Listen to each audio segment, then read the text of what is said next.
संघर्ष बैच में आप सभी का स्वागत है। आज मैं आपको वो बात बताने वाला हूं जिससे आप नेचर में प्रेजेंट रहने वाले सारे यूकैरियोटिक सेल को प्रोकैरियोटिक सेल से डिफरेंशिएट कर सकते हैं। वो हर एक चीज आप सीख जाएंगे। इस वीडियो को अगर आप एंड तक देखोगे तो आप समझ जाओगे कि सारे यूकैरियोटिक ऑर्गेनिजम्स प्रोकैरियोटिक ऑर्गेनिज्म से अलग क्यों हैं। आपको अगर इस बात को जानना हो तो आपको इस वीडियो को एंड तक देखना बहुत जरूरी है।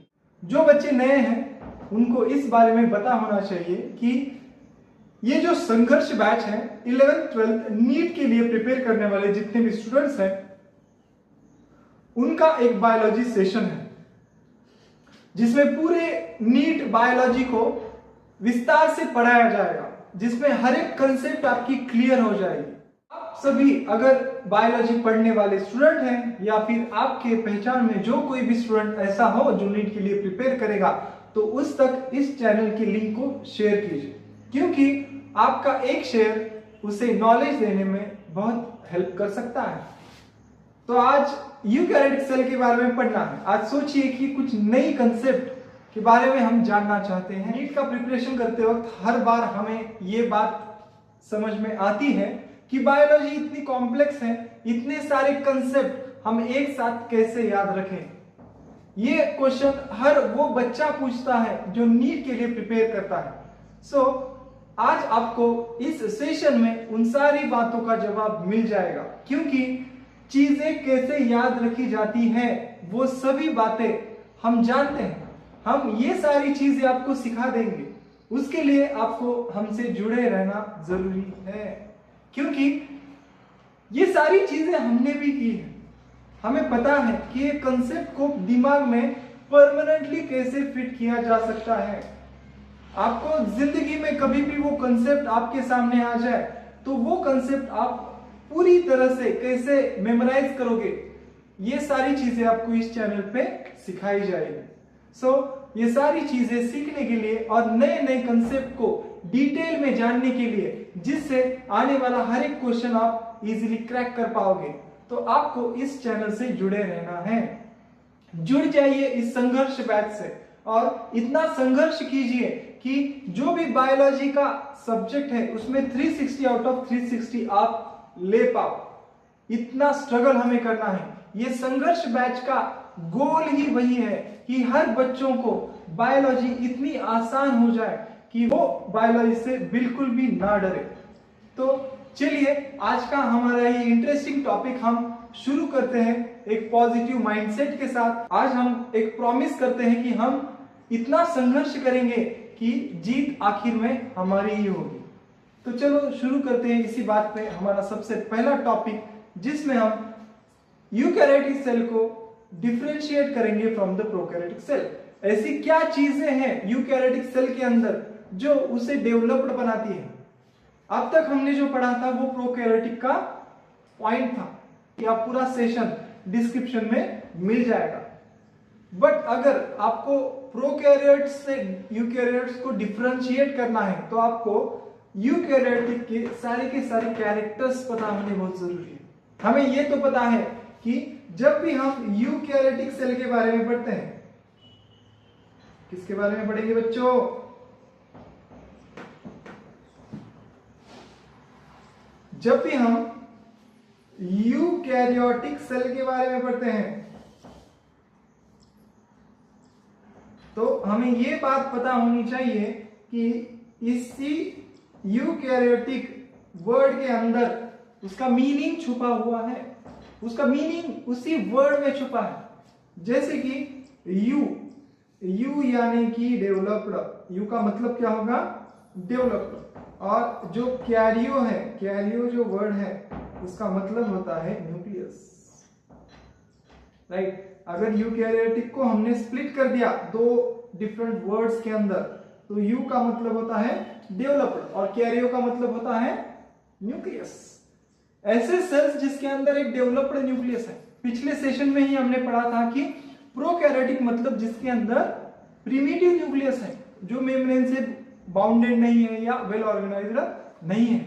उसका जेनेटिक मटेरियल डायरेक्टली साइटोप्लाज्म में फ्लोटिंग पोजीशन में हमें दिखाई देता है। बट यूकैरियोटिक सेल्स का ऐसा नहीं है। यूकैरियोटिक सेल्स के अंदर जो भी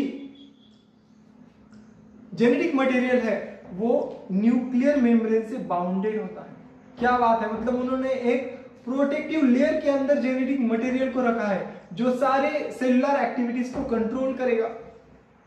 सो वो यूकैरियोटिक सेल्स जो है वो क्या है, वो ट्रू न्यूक्लियस उनके अंदर प्रेजेंट होता है। उनके अंदर ट्रू न्यूक्लियस है, मेम्ब्रेन बाउंडेड न्यूक्लियस। जिस मेम्ब्रेन से बाउंडेड होता है उसे हम न्यूक्लियर मेम्ब्रेन बोलेंगे। ठीक है सर, ये बात तो हम समझ गए कि यूकैरियोटिक सेल के भीतर पूरी तरह से एक मेम्ब्रेन बाउंडेड रीजन होता है जिसके अंदर न्यूक्लियस प्रेजेंट या जेनेटिक मटेरियल प्रेजेंट होता है। और ऐसे क्या कैरेक्टर्स हैं जो यूकैरियोटिक सेल को प्रोकैरियोटिक सेल से डिफरेंशिएट करते हैं? चलो जानते हैं एक एक कैरेक्टर। तो हमें ये बात तो पता है कि यूकैरियोटिक सेल के अंदर मेम्ब्रेन बाउंड न्यूक्लियस होता है और मेम्ब्रेन बाउंडेड सेल ऑर्गेनल्स भी प्रेजेंट होते हैं। क्या बात है, मतलब उसी सेल के अंदर जो कि यूकैरियोटिक सेल है उसके अंदर क्या एक्स्ट्रा और क्या प्रेजेंट होता है, तो मेम्ब्रेन बाउंडेड ऑर्गेनल्स। क्या बात है, ये एक्स्ट्रा कैरेक्टर हमें किसमें दिखाई देता है, तो यूकैरियोटिक सेल्स के अंदर दिखाई देता है। ये मेम्ब्रेन बाउंडेड ऑर्गेनल्स हैं जो सिर्फ और सिर्फ यूकैरियोटिक ऑर्गेनिजम्स के अंदर ही पाए जाते हैं। We are the eukaryotic organisms. हमारी बॉडी के अंदर जितने भी सेल्स हैं, हर सेल्स के अंदर एक मेम्ब्रेन बाउंडेड न्यूक्लियस है और उसके अंदर और क्या है, तो मेम्ब्रेन बाउंडेड सेल ऑर्गेनल्स भी प्रेजेंट है। सो ये हमारे सेल्स को प्रोकैरियोटिक सेल से अलग बनाते हैं। ठीक है, और क्या बोला है उन्होंने, दे आर मोर कॉम्प्लेक्स। अब सही है, डेवलप्ड है मतलब ज्यादा कॉम्प्लेक्स होना जरूरी है। वो किस तरह होती है तो उसे एक बार देखते हैं हम। समझ लीजिए कि ये एक सेल है, अगर ये सेल डिवीजन कर कर बॉडी का कोई भी स्ट्रक्चर बनाती है तो इस डिवीजन को हम क्या बोलेंगे, क्या बोलेंगे बच्चों, इस तरह की डिवीजन है जिस डिवीजन से बॉडी का स्ट्रक्चर बनता है तो वो होगी डिवीजन माइटोसिस, जिससे बॉडी के स्ट्रक्चर्स बनेंगे। ये सेल डिवाइड हो जाएगी और मल्टीपल सेल से बॉडी का स्ट्रक्चर फॉर्म करेगी। और बॉडी के अंदर कुछ ऐसे भी सेल्स प्रेजेंट हो सकते हैं जिन सेल्स के अंदर जिस सेल से आगे जाकर गैमेट का फॉर्मेशन हो सकता है।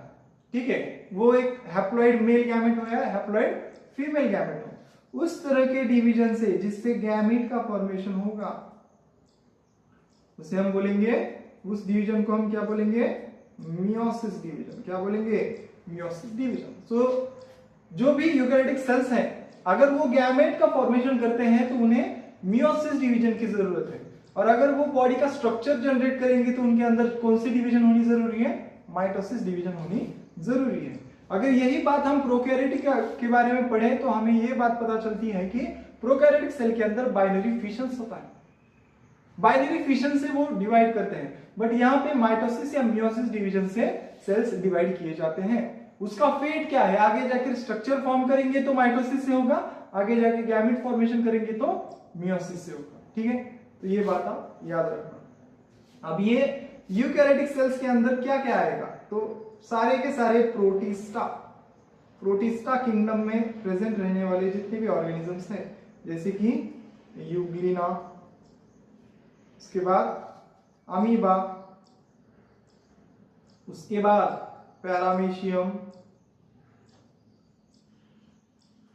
ये सारी यूकैरियोटिक ऑर्गेनिज्म जो है प्रोटिस्टा, जो कि यूनिसेलुलर, क्या है ये, यूनिसेलुलर यूकैरियोट्स है, राइट।